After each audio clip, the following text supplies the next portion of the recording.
Hello, beautiful people. Thank you so much for tuning in. I cannot believe that we are already in quarter two. Like, literally, 2018 is flying by and it's going super, super, super fast. You're getting this video, a little bit after April 1st.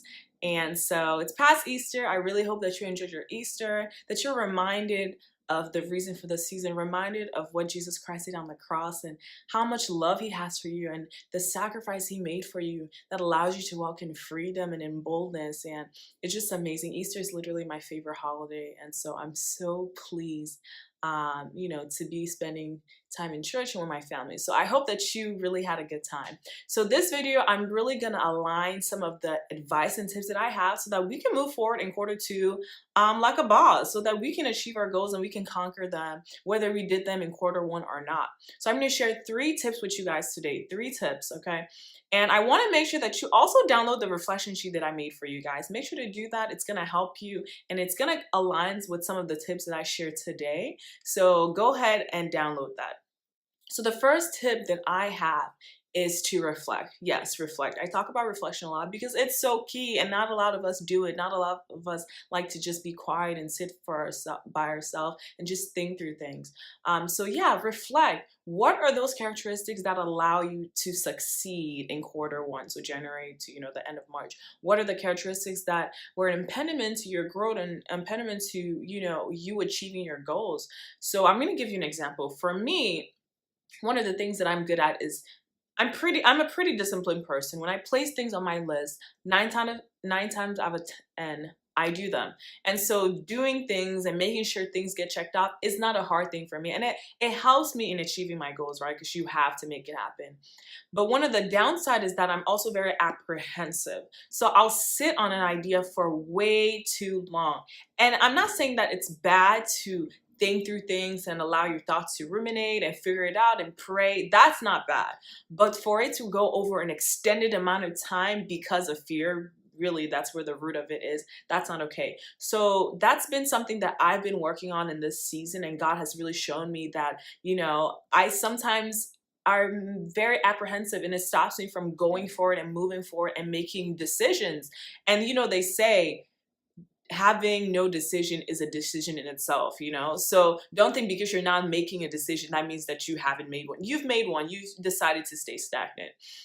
And so one thing I'm reminded of, and it's something that my pastor mentioned and he preached on in January, is just that when the children of Israel crossed over to go into the promised land, right? They had to pardon others. They had to go through another sea. But this time around, unlike Moses' time, the sea didn't just part. Joshua was told to really act out on faith and to move forward before God did what he needed to do. And so that's what I'm really encouraged by, that if I have peace about a situation, if I have peace about something, if you have peace about something that God has been telling you to do it. You don't need the sky to part and for literally like angels to come down for you to know, oh yeah, I need to go. Move forward, have faith, contend, work hard, and God would align, he's going to align your steps. So that's the first step.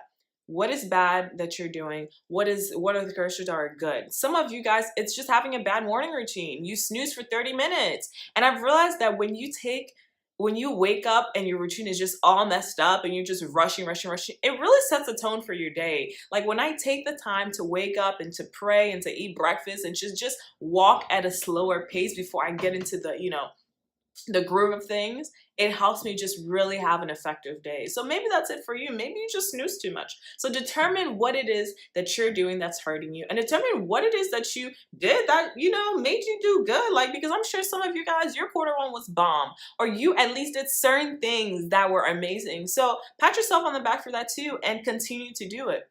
So the second tip that I have is accountability. So I talk about accountability a lot because I think it's very important to have a support system, to have authority over your life outside, God is your number one authority, but to have spiritual authority over your life, you need those people that you invite into your life, that you tell your dreams and your goals to. I'm not saying to go out and tell anybody. You really have to determine if they have good character and if they're fit to be in your life. And once you do that, open yourself up. The thing with accountability is that it requires a lot of vulnerability, and that's not always very pleasant or comfortable, but it brings so much. So I have a group of friends that I share a lot of things with. I have spiritual authority that I share my, my goals with. They know what I'm doing. They don't need to know every detail of my life. Nobody has time for that. They have their lives of their own. But I've given them access to correct me. And I think that's really what I want to say with accountability, because some of you guys may have accountability, but you might not be using them the way that you should. You don't want to get offended when your people that you have determined to be important in your life share advice with you. You don't want to get hurt, or you don't want to tell them, you don't want to stop yourself from telling them information when you really know that you should be inviting them. So basically what I'm saying is that don't allow your accountability partners or your authority to not do their job. Like, you gave them an assigned task, right, to pour into your life and to advise you. So take that. Don't stop them from doing that because of offense, It's going to really help you. So that's what I would say for the second one. Find accountability if you don't have any. And if you do and you're not using them correctly, use them correctly. Pray that offense would just come off of you. There's a lot of advice that you are losing by being offended by any critique that comes towards you. So that's the second one, accountability.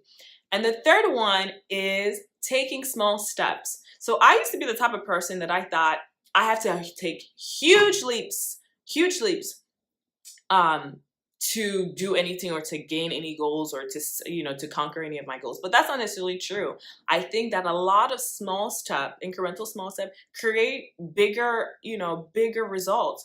So what I'm gonna ask you guys to do, and something that I've done, is to take a piece of paper and write down all the categories of your goals, right? So based off of the categories that were on the goal workbook, like I think career was one and maybe relationships was one.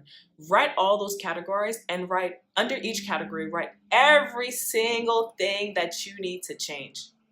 Every single thing. And you're going to look at the list and it's going to be overwhelming because we're not perfect and there's a lot of things that we need to change. But you're going to take 5 deep breaths, okay? Don't do woosah, just 5 deep breaths, okay? And then you're gonna look at the list, and under each category, I want you to circle what is the one thing that if you change will have the biggest impact. You can't do everything in life. You can't all at one time.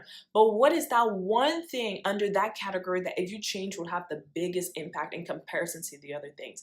That's what I want you to circle, and that's what I want you to work on, okay? So maybe under relationships, maybe it's speaking to my mom 5 minutes every day would literally make the biggest impact on my family dynamic. I don't know what it is for you. I don't know. I just really made that up. But choose one thing that if you did will have the largest impact. And make sure to do that for every category. We want to be balanced. We don't want to be successful in our career, but then our whole life is terrible. Or successful in ministry, but we can't speak to friends. No. We want to be excellent and balanced. So choose something from each category and work on that. And I really believe that those small steps will lead you to bigger results. So those are my 3 things. I guess those are my 3 things that I'm going to leave you with in terms of homework, right? The first one is to reflect what traits are leading you to success and what traits are deterring you, because you want to take those out, girl. Okay. The second one is find accountability or improve on your accountability. Like, are you allowing those people that you have chosen to be accountable? Are you inviting them in your life? Are you being vulnerable? Are you allowing them to advise you? Are you allowing them to tell you like, no, you shouldn't be doing this, or you told me that you wanted to do this and you had so much faith, and now the devil's trying to play lies with you, but I'm going to stay by your side and I'm going to remind you what God has placed into you. You need those type of people around you. And then the last thing is to take small steps. Don't think that you have to take huge steps in order to see a difference in your life. Small steps counts, okay? And so I'm going to leave you guys with this. Some of you guys had an excellent quarter 1, like bomb. Like, you achieved every goal, okay? Kudos to you. Shout out to you. Shout out to you. You really did that. You really did. But what I'm going to say is that God has even so much more for you. So if you excelled in quarter 1, don't think, oh, now I can relax. I can be lazy. I could just, I don't have to do much. Sorry about, my text. No, No, God has so much more for you. The Bible says the best is yet to come. So as excellent as you were in quarter one, you can be more excellent in quarter two. There's always things that you can improve, and there's always things for God to show you. There's always, always, always more. Wow, this phone thing is going crazy. Let me stop this real quick, guys. Okay. So that's what I'm gonna say. Now, if you didn't have a good quarter one, okay, and maybe it was your fault, maybe it wasn't. Sometimes life happens. Sometimes we're just lazy and we don't do what we need to do. I don't know. What I will say is that allow God to realign your steps. Don't feel any shame or guilt. Don't be so down on yourself. Learn from your mistakes, you know? And if something out of your control happened, for example, I'll share my story. You know, I started 2018, like I was very excited, but I started off with like a really big hit, you know, January 1st. Me and my sister got into a very, very bad car crash. Like, you know, those type of car crash where like I literally saw my life flashing before my eyes.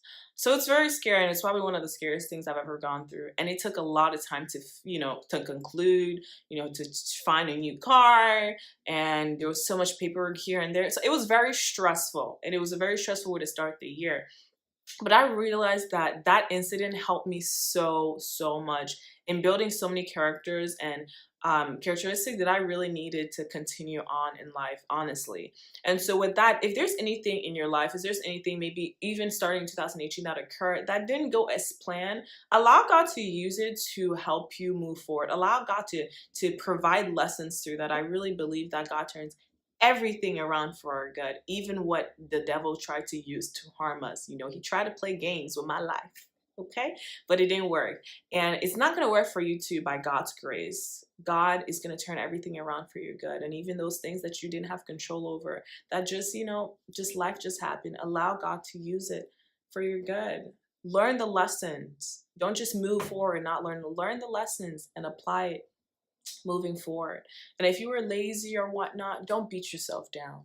Don't beat yourself down. You're not perfect. But I really do want to encourage you to continue to start walking excellence, to pray over that laziness, because it's not a thing of God. You know, God works 6 days, y'all. He worked 6 days and rested on the seventh. 6 out of 7 days he worked. Working hard is a mandate, okay? We need to work hard. We need to work unto the Lord. Things don't just come easy in life just like that. God favors us, but he also asks us to put our, you know, to put our own share into it. So that's what I really want to leave you with, you guys. Be encouraged, be bold, be excellent, work unto the Lord, and understand that there is so much more. One of my favorite verses is Haggai 2:9, which says, you know, the later glory of this house will be greater than the former. And that's what I believe. Your quarter two, moving forward into 2018, will be better than the past 3 months. It's going to be better. It's going to be better. It's going to be better. It's going to be better, guys, because we have a good Father, and he's just leading you to just beauty. That's how I like to think about it. It's a journey, you know, it's a journey that we walk on. It's a journey of life. And when you hold on to God during that journey, he just continues to allow you to move from glory to glory to glory. So yeah, guys, be encouraged. Continue to work hard. Don't be too down on yourself. Learn the things that you need to learn. Be hardworking and trust in God. This is a process. This is a process. This is a race that we run with endurance. It's not a sprint. So be encouraged. Have a good week. And have an amazing quarter two. I can't wait to come back to you guys at the start of quarter two. Bye, y'all.